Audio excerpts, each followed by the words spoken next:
시편 121편 우리 같이 합독하겠습니다. 시작. 내가 산을 향하여 눈을 들리라. 나의 도움이 어디서 올까? 나의 도움은 천지를 지으신 여호와에게서로다. 여호와께서 너를 실족하지 아니하게 하시며 너를 지키시는 이가 졸지 아니하시리로다. 이스라엘을 지키시는 이는 졸지도 아니하시고 주무시지도 아니하시리로다. 여호와는 너를 지키시는 이시라. 여호와께서 내 오른쪽에서 내 그늘이 되시나니 낮의 해가 너를 상하게 하지 아니하며 밤의 달도 너를 해치지 아니하리로다. 여호와께서 너를 지켜 모든 환난을 면하게 하시며 또 내 영혼을 지키시리로다.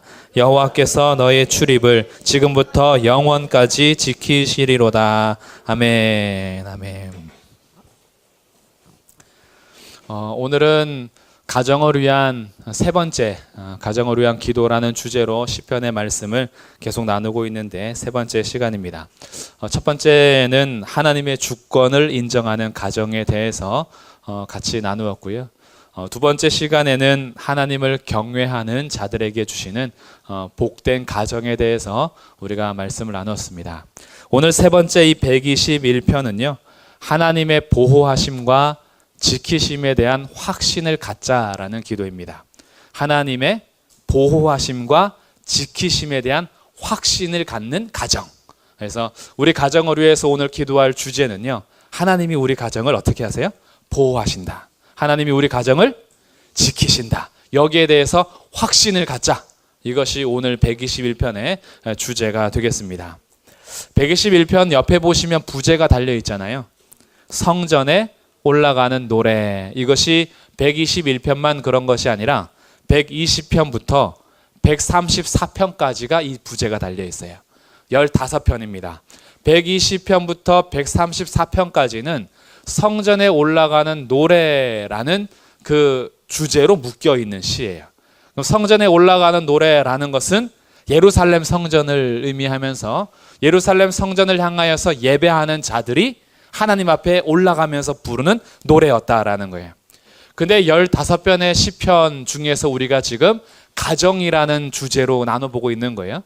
그래서 120편에서부터 134편에 있는 내용을 우리가 5월 달에 그 중에서 선택해서 말씀을 나누는 중에 있어요. 구약 시대에는 성전이 예루살렘 성전의 건물이었지만 오늘날 성전은 주님께서 우리 가운데 임재해 주셔서 너희로 성전 삼으신 그 하나님. 그래서 사실은 우리가 이제 어디로 가든지 두세 사람이 모여서 주의 이름을 부른다면 그곳이 하나님을 예배하는 성전이 되는 것이고, 성령이 임하셔서 내가 교회로 성전으로 살아가야 할 그 삶이니 내가 올라가는 그곳에서 함께 노래하는 시가 되면 좋겠는데, 그 올라가는 곳을 이번엔 특별히 가정이라는 것으로 묶었다라는 거죠. 그리고 가정을 조금 확대하면 영적인 영원한 가정인 교회까지도 포함이 되는 거겠죠. 그 15편의 성전에 올라가는 노래 중에서 오늘 우리가 같이 봉독한 121편이 아마 가장 유명할 겁니다. 이렇게 우리가 찬양으로도 만들어져 있기 때문에 더 우리에게 익숙한 시이죠. 그래서 이 시편의 의미를 우리가 조금 더 정확하게 알면 아마 익숙한 이 노래가 우리에게 큰 은혜를 줄 겁니다. 우리가 늘 익숙하기 때문에 이게 이런 의미가 있었구나라는 그것만 조금 더 정확하게 알면 아마 큰 가정을 위해서 붙드심에 대한 기도, 내 개인의 삶에 대한 기도, 또 교회를 위한 기도 제목이 될 수 있는 노래가 121편이 될 겁니다. 아주 간략한 시지만 그리고 이 간략한 시가 복잡하지 않아요. 그래서 말하고자 하는 것이 확실합니다. 먼저 이 1절에서 이렇게 선포하고 있어요. 내가 산을 향하여 눈을 들리라. 산을 향하여라는 것은 예루살렘 성전으로 올라가면서 그 둘러싸고 있는 산을 말하면서 궁극적으로는 예루살렘의 별명인 시온산을 의미하는 것이 되겠죠. 그 시온산을 향하여 둘러싼 산들을 언덕을 올라가면서 이 시인이 뭐라고 외쳤냐 하면 나의 도움이 어디서 올까 그래요. 산을 향하여서 눈을 들리라. 이 눈을 들리라라는 직역을 하면 위를 쳐다본다라는 뜻이에요. 내가 산을 향하여 올라가면서 어디를 쳐다봐요? 위를 쳐다본다라는 거죠. 이 위를 쳐다본다라는 것은 이 산을 지으시고 시온 산을 만드신 하나님을 향한 그리움의 시적인 표현이겠죠. 시온 산을 올라가면서 그가 그리워하는 것은 이 천지를 지으신 하나님을 향해서 눈을 들어보는 거예요. 위를 쳐다보는 겁니다. 그러면서 자기가 스스로 물어봐요. 나의 도움이 어디서 올까? 그러죠. 나의 도움이 어디서 올까? 우리에게 굉장히 중요한 질문이에요. 왜냐하면 우리는 다 도움이 필요한 사람들이거든요. 이 땅에 살아가는 사람 중에 도움 없이 살아가는 사람 없습니다. 왜냐하면 하나님께서 그렇게 만들지 않으셨어요. 혼자서 모든 것을 다 할 수 있게 만들지 않으셨어요. 언제부터 그랬냐 하면 창조 때부터 그랬어요. 아담을 만들어 놓으셨어요. 완벽하게. 하나님의 형상대로 그렇게 지음받았던 아담도 혼자 있는 것이 어때요? 좋지 못하니 돕는 배필을 지으시잖아요. 그러니까 창조할 때부터 그렇게 완벽한 아담임에도 불구하고 그에게 누가 필요하냐 하면 여자가 필요해요. 돕는 배필, 짝꿍이 필요한 거죠. 그러니 이 세상을 살아가는 모든 사람들은 혼자서 살아갈 수 있는 사람이 없어요. 도움을 받으면서 살아야 하고 나도 누군가에게 도움을 주면서 살아야 하기 때문에 우리의 처지를 아는 것부터 눈을 들게 되는 겁니다. 나는 도움 없이는 살 수 없는 사람이야. 그래서 가정의 소중함을 느끼는 거예요. 가정은요, 서로의 약점을 헐뜯는 곳이 아니라 서로의 약점을 보완하고 도와주는 공동체인 거죠. 누구나 다 단점이 있어요. 누구나 다 약점이 있어요. 잘하는 것이 있고 못하는 것이 있어요. 근데 가정에서 자녀들의 못하는 것들만 막 뭐라 그러고 남편의 못하고 단점들만 막 뭐라 나무라고 아내의 단점과 약점 찾아서 계속 뭐라고 한다면 그 가정이 행복하겠습니까? 가정은요, 왜 서로가 존재하냐 하면 서로 도와주라고. 처음부터 남자와 여자를 두신 것은 서로 도와주라고. 돕는 배필로서 짝꿍 삼아 주신 것처럼 하나님께서는 처음부터 서로가 도움이 되게 하셨어요. 그런데 사람은 완전하지 않다 보니까 도움을 주고 싶어도 못 줄 때가 있어요. 내가 정말 도와주고 싶은데 능력이 안 될 때가 있어요. 정말 내가 힘쓰고 싶은데 힘이 딸릴 때가 있어요. 그러다 보니 우리의 온전한 도움이 사람에게서가 아니라 그 사람을 창조하신 하나님이 있다라는 것을 알고 눈을 들어보는 거예요. 이 모든 천지를 창조하신 하나님이 있다라는 것을 알고 2절에서 스스로 이렇게 대답합니다. 나의 도움은 천지를 지으신 여호와에게서로다. 아멘이죠. 나의 도움이 누구에게 나와요? 여호와에게서 나오는데 그 여호와가 어떤 하나님이시죠? 천지를 지으신 하나님이에요. 창세기 1장 1절은 이렇게 시작하잖아요. 성경을 딱 시작하자마자 태초에 하나님이 천지를 창조하시느니라. 이 창세기 1장 1절을 진심으로 믿는 사람은요, 나머지 것은 못 믿을 게 없어요. 사실은 아무것도 없는 데서 우주를 만드신 하나님이라면 병 고치는 거 그게 일이겠습니까? 죽은 자 살리는 거 그거 일이겠어요? 아니죠. 없는 데서도 사람을 만드시는 분인데 죽은 시체 살리는 거야, 그거는 우스운 일이죠. 이 땅에서 행해지는 모든 기적이요, 하나님 앞에는 아무것도 아니에요. 이 온 우주를 말씀으로 창조하신 분이 무엇을 못하시겠어요? 우리 하나님은 지혜로우시고 전능하시고 전지하시고 능력이 한이 없으세요. 하나님은 지치지도 않으세요. 우리 하나님은 영원하세요. 그분이 천지를 지으신 여호와인데 그 여호와가 나의 도움이 되신대요. 얼마나 감사한지요. 그래서 우리는 오늘도 성전으로 올라가면서 눈을 들어 위를 쳐다보니 가정도 우리의 도움이 되어야 하는데 가정도 한계가 있다는 걸 우리는 알아요. 나도 내 남편과 내 아내에게 도움이 되고 싶어도 안 될 때가 있어요. 자녀들에게 정말 온 힘을 다해서 도움이 되고 싶어도 부모로서의 능력이 딸릴 때도 있어요. 어쩔 수 없어요. 우리는 한계를 가진 인간이니까.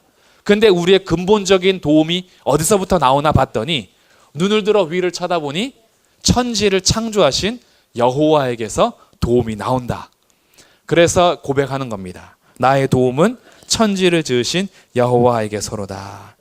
이렇게 하면서 우리들에게 이런 확신을 갖게 하기 위해서 3절부터 8절까지 하나님이 어떻게 도우시는지 그리고 얼마나 지키시는지를 얘기하고 있어요. 3절부터 8절까지 계속 반복하는 말이 있어요.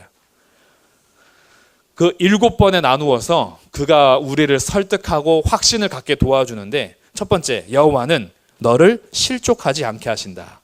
두 번째, 너를 지키시는 이는 졸지 아니하신다. 세 번째 4절 이스라엘을 지키시는 이는 졸지도 않고 주무시지도 아니하신다. 네 번째 5절 너를 지키시는 이는 너의 오른쪽에서 내 그늘이 되어 주신다. 다섯 번째 7절 여호와께서는 모든 환난에서 너를 지켜주신다. 여섯 번째 7절 끝에 여호와께서는 너의 영혼을 지켜주신다. 일곱 번째 8절 여호와께서는 너의 들어가고 나가는 모든 것을 지금부터 영원까지 지켜주신다. 계속 뭐가 반복돼요? 어떻게 하신다고요? 지켜주신다. 지켜주신다. 지켜주신다. 지켜주신다. 이런 하나님의 지키심에 대해서 7번을 나누어서 우리에게 얘기해 주고 있어요. 그러니까 이것은 믿으라 이거예요. 하나님의 돌보심, 하나님의 지키심을 의심하지 마라.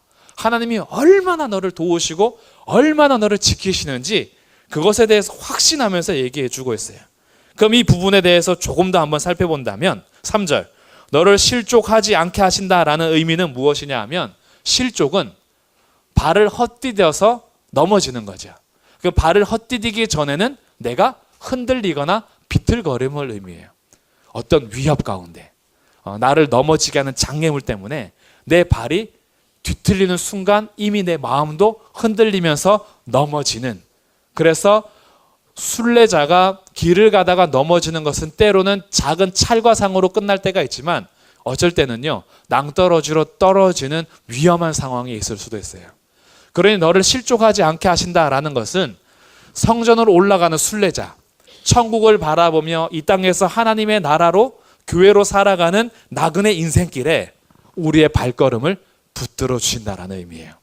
실족하지 않게 하신다. 그리고 3절과 4절에서 연이어서 나오는 너를 지키시는 이는 졸지도 않고 주무시지도 않는다. 이것은 뭐하고 대조하는 거냐 하면 이방신들하고 대조하는 겁니다. 우리 엘리야 때 갈멜산 전투할 때 기억하시면 좋을 것 같아요. 바알 선지자들이 막 예배하고 기도해도 응답이 없으니까 엘리야가 뭐라 그래요? 야, 더 큰 소리로 해봐. 너의 신이 어떻게 해요? 잘지도 모르니까 깨워라 이러잖아요. 이게 엘리야가 조롱하는 이유가 있어요. 이방 신을 섬기는 자들에게 신앙의 기준은 뭐냐 하면 우리가 섬기는 신은 주무실 수도 있다고 생각하거든요. 그렇기 때문에 열심으로 깨워야 돼요. 그 열심으로 깨우는 게 뭐예요? 더 자극적으로 예배하는 거예요. 더 열심으로 고함을 지르는 것이고 때로는 피까지 내면서 우리 신에게 감동을 줘야 돼. 그럼 신이 눈을 들어서 야, 너가 정말 열심이구나. 내가 응답해 줄게. 이게 이방 신들의 특징이에요. 근데 우리 주님은 어떻게 하신다고요? 졸지도 않으신다고요. 그러니까 당시에 이방 신들하고는 완전히 대조되는 거예요. 우리가 섬기는 하나님, 천지를 지신 여호와는 쉼이 필요하거나 주무시는 시간이 필요한 분이 아니야. 홀로 영원하신 분이야. 이것을 지금 말하고 싶은 거예요. 우리가 섬기는 신이 위대하시다. 이 땅 가운데 이방 신들과는 전혀 다른 그런 하나님이다라는 것을 우리 가운데 알려줘요. 그러니 주님은 졸지도 않고 주무시지도 않죠. 이것은 안 닮아도 돼요. 우리가 하나님을 많이 닮아야 되는데 졸지도 않고 주무시지도 않는 건 닮으면 안 돼요. 우리는 한계가 있어요. 물론 예배 시간에는 좀 덜 조시고 덜 주무시면 좋겠죠. 근데 우리에게 쉼을 주시는 하나님, 그 우리에겐 쉼을 주시지만 하나님은 어떻게 해요?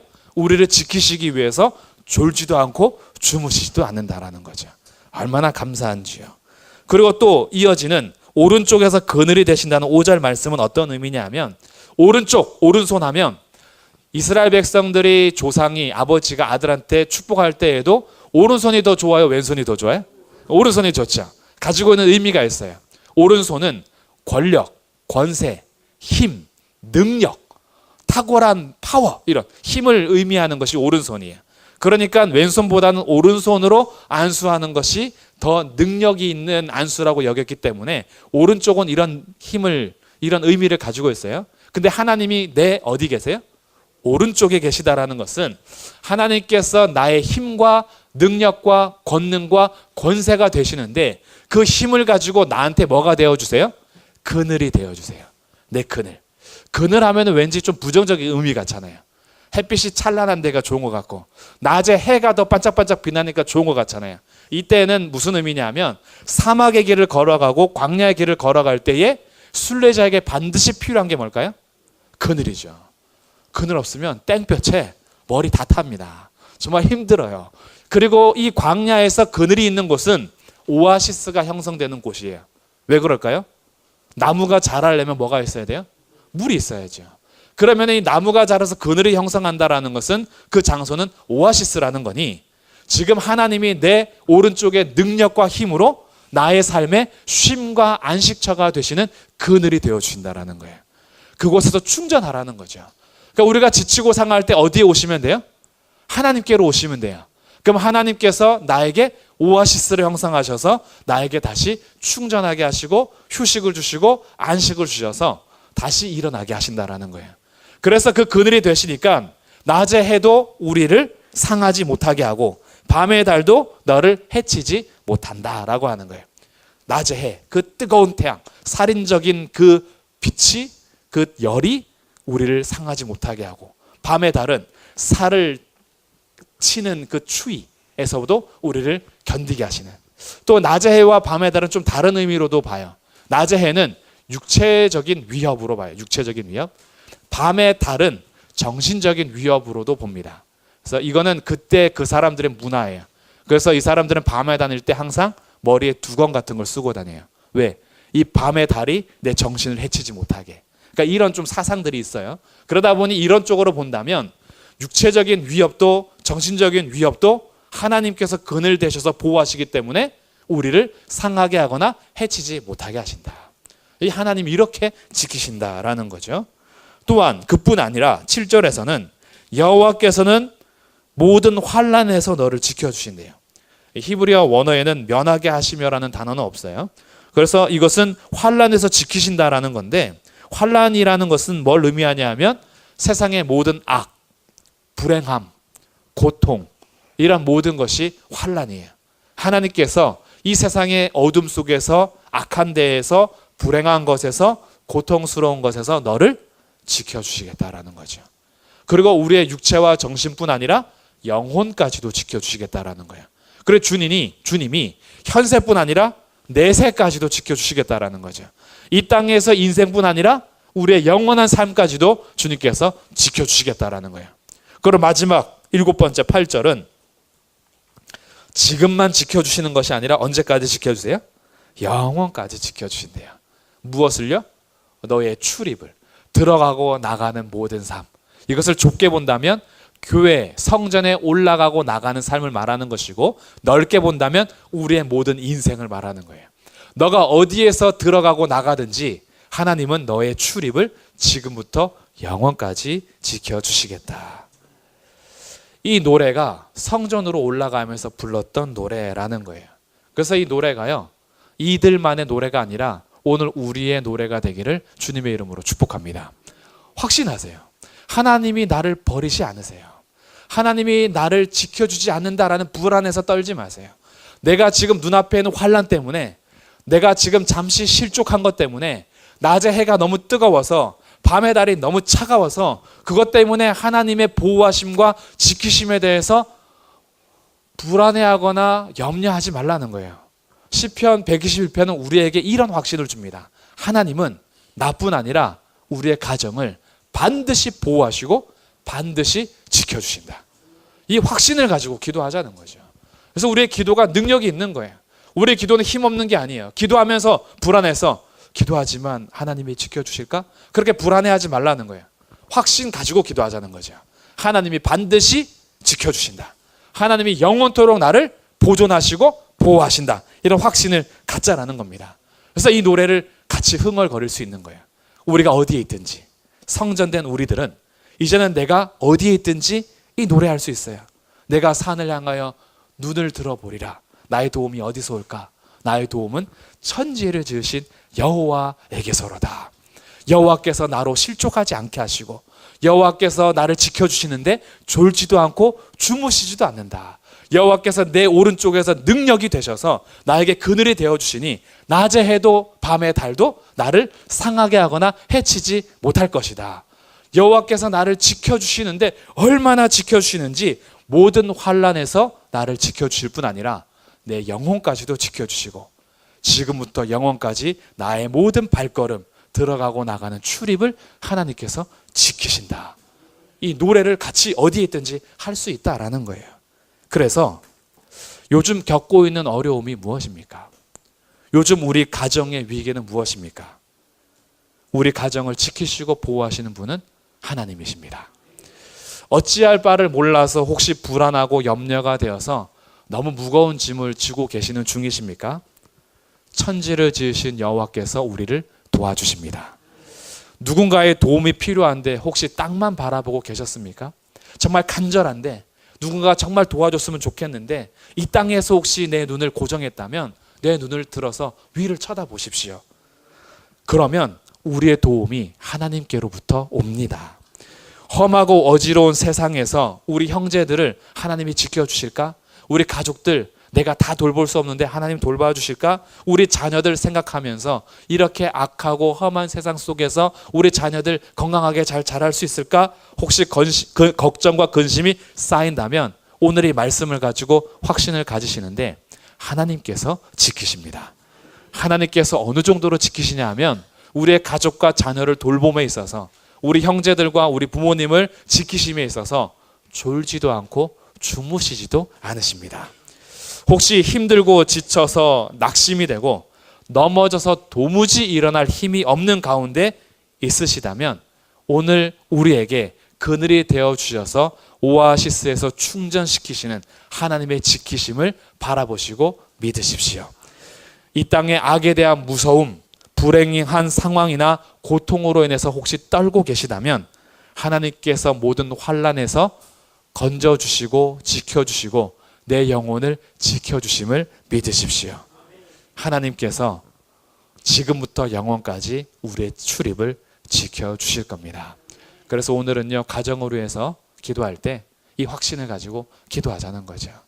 하나님께서 우리 가정을 주관하시고 하나님을 경외하는 자들에게 복을 주시는데 우리의 믿음은 하나님께서 우리를 지키시고 보호하신다. 그래서 이제 내가 어떤 어려움을 겪더라도 지금 내 눈앞에 어떤 해가 나를 비추고 있으며 어떤 달이 나를 위협하고 있어도 그러나 하나님이 그것보다 더 위대하시고 우리를 도우시는 하나님은 천지를 지으신 여호와시다. 이 확신을 가지고 오늘 기도할